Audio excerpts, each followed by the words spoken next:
어제와 같은 본문인데요. 오늘은 전도서 5장 10절을 통해서 사랑에 대한 이야기를 함께 좀 나누어 보려고 합니다.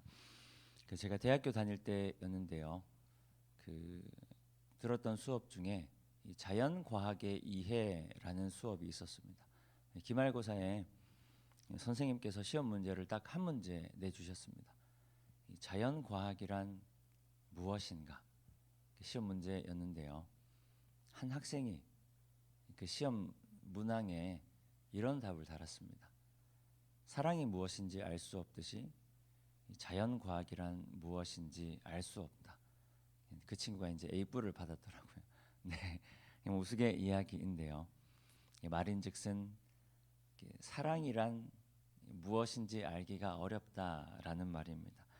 그럼에도 사랑이라고 하는 것은 인간이 살아온 역사를 통틀어서 인간의 갈급함을 가장 잘 채워주는 것이 아닌가 싶습니다. 그리고 다른 한편으로 인간의 마음을 가장 고갈시키는 것 또한 사랑이지 않는가 싶습니다. 사르트르라는 철학자가 있는데요. 그 사람은 이 사랑에 대해서 이렇게 이야기합니다. 사랑이란 본래 소유하는 것이 아니라 존재를 인정하고 자유를 주는 것이다. 그 때문에 누군가를 혹은 무언가를 소유하려고 하는 순간 사랑이 질투와 불안으로 변하게 되고 결국에는 서로를 망가뜨리게 된다라고 말합니다. 우리는 그것을 잘못된 사랑, 탐닉이라고 이야기합니다. 끊임없이 무언가를 혹은 끊임없이 누군가를 사랑하는 게 아니라 탐닉하는 겁니다. 본문 10절 말씀 함께 읽겠습니다. 은을 사랑하는 자는 은으로 만족하지 못하고 풍요를 사랑하는 자는 소득으로 만족하지 아니하나니 이것도 헛되도다. 잘못된 사랑, 탐닉은 결코 우리에게 만족을 가져다 줄 수가 없습니다.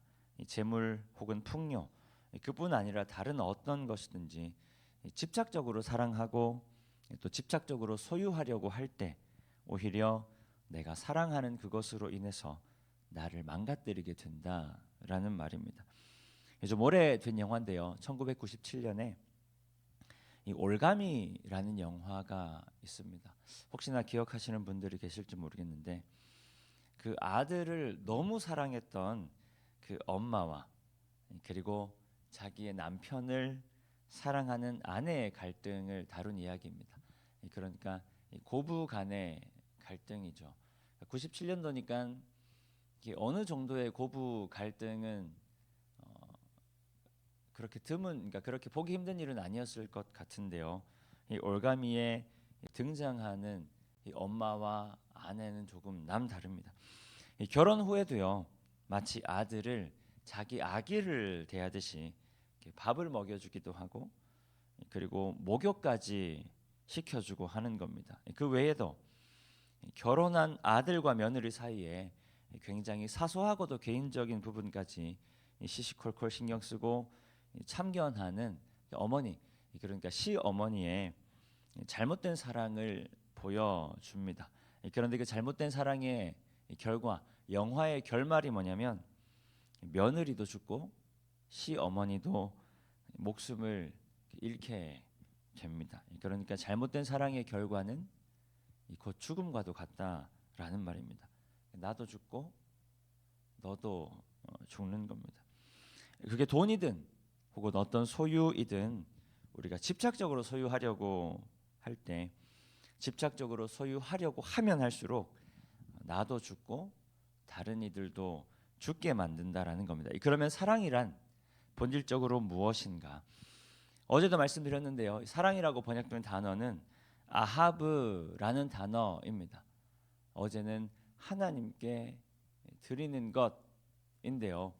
이 아하브라는 단어에 조금 다른 해석이 또 하나 더 있습니다. 이 히브리어 알파벳 첫 번째 단어 알렙, 이것은 하나님을 뜻하는 것이고요. 그리고 이 두 번째 음절 해, 이것은 드러나다 혹은 드러내다라는 의미입니다. 그리고 세 번째 알파벳 베트는요, 관계를 의미합니다. 그러니까 아하브, 사랑이라고 하는 것은 하나님께서 우리와의 관계 속에서 드러내어 주시는 것이다 라는 겁니다. 다시 사랑이란 하나님께서 하나님과 나와의 관계 속에서 드러내 주시는 것이다. 그러면 하나님께서 우리에게 드러내 주시는 것, 하나님께서 우리에게 보여주시는 것은 어떠한 것인가? 창세기 1장에 보면요, 하나님께서 우리에게 생명을 주십니다. 생명을 주시고 그리고 생명을 받은 이들로 하여금 어우러져서 살아갈 수 있는 세상을 하나님께서 창조하십니다. 그리고 죄로 인해 넘어지는 우리에게 말씀을 주시고 말씀대로 살아가지 않는 우리에게 수많은 선지자를 보내주시기도 합니다. 그리고 결정적으로 죄로 인해 죽었던 나를 위해서 자신의 아들 예수 그리스도까지 하나님은 내어 주셨다. 요한복음 3장 16절은 이렇게 기록합니다. 함께 읽겠습니다. 하나님이 세상을 이처럼 사랑하사 독생자를 주셨으니 이는 그를 믿는 자마다 멸망하지 않고 영생을 얻게 하려 하심이라. 하나님은 사랑하는 아들의 죽음을 통해서 우리에게 영생을 주신다. 그래서 신학자 칼 바르트는 이렇게 표현합니다. 하나님께서 인간을 향해서 화해의 손을 내밀어 주셨다. 그래서 우리는 그것을 잡기만 하면 하나님의 구원을 얻게 된다라는 말입니다. 손을 내밀어 준다라는 것은요, 용서 그리고 화해, 용납을 의미합니다. 누군가의 잘못을 용서하고요, 그리고 나의 연약함을 인정하는 것, 그리고 누군가를 있는 그대로 받아들이겠다라는 표현입니다. 하나님께서 죄인된 우리들을 있는 그대로 받아들이시겠다라는 하나의 표현입니다. 그리고 또 다른 한편으로요, 손을 내밀어 준다라는 것은 넘어진 이로 하여금 다시 일어날 수 있는 힘을, 그러니까 내 힘을 빌려 주는 것이기도 합니다. 그러니까 나를 내어 주는 것이기도 합니다. 하나님께서 우리에게 손을 내밀어 주신다라는 것은 하나님께서 끊임없이 죽음을 향해 나아가는 우리에게 다가와 주시고 하나님 자신을 우리에게 내어 주신다라는 말입니다.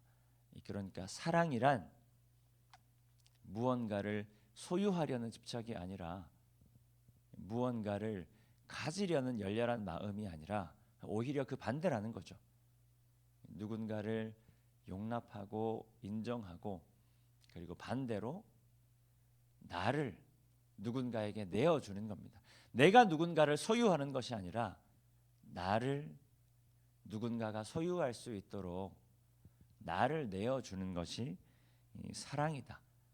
그러니까 사랑은 먼저 내어주는 것이다. 사랑은 먼저 포기하는 것이다. 그것이 나의 돈 혹은 나의 재물, 나의 어떤 소유가 될 수도 있고요. 그리고 누군가와의 관계가 될 수도 있고 나의 자존심이나 내 자아가 될 수도 있습니다. 그것에 집착하고 그것을 탐닉하는 것이 아니라 오히려 놓아주고 그리고 자유롭게 하며 내 손에 있는 것까지 그리고 나의 목숨까지도 나의 자아나 내 모든 주장, 내 목숨까지도 내어주는 것이 진짜 사랑이라는 말입니다. 그래서 하나님께서 주신 생명으로 살아가는 오늘 하루 가운데 우리가 말씀을 의지하여 사랑할 수 있기를 소망합니다. 하나님 나에게 허락하신 사람들과 하나님 나에게 허락하신 이 모든 것들을 사랑할 수 있기를 소망합니다. 사랑에는 고통이 따르기 마련이죠. 그럼에도 하나님께서 우리를 위해 짊어지신 이 고통, 고난을 기억하며 우리가 하나님을 닮아 사랑할 수 있기를 소망합니다. 그렇게 누군가를 위해서 그리스도의 마음으로 나의 주장, 나의 소유, 나의 자아, 나의 목숨까지도 우리가 조금씩 그리고 더 나아가 온전히 포기하고 내어놓음을 통해서 우리가 입술로 고백하는 것처럼 우리의 작은 행동과 삶을 통해서 하나님께서 우리에게 주신 그 사랑과 은혜가 세상 가운데, 사람들 가운데, 우리 가족들 가운데, 내 지인들, 내가 관계하는 모든 사람들 가운데 흘러가게 하는 귀한 날 되시기를 축복합니다. 이 시간 주신 말씀 기억하며 함께 기도하겠습니다.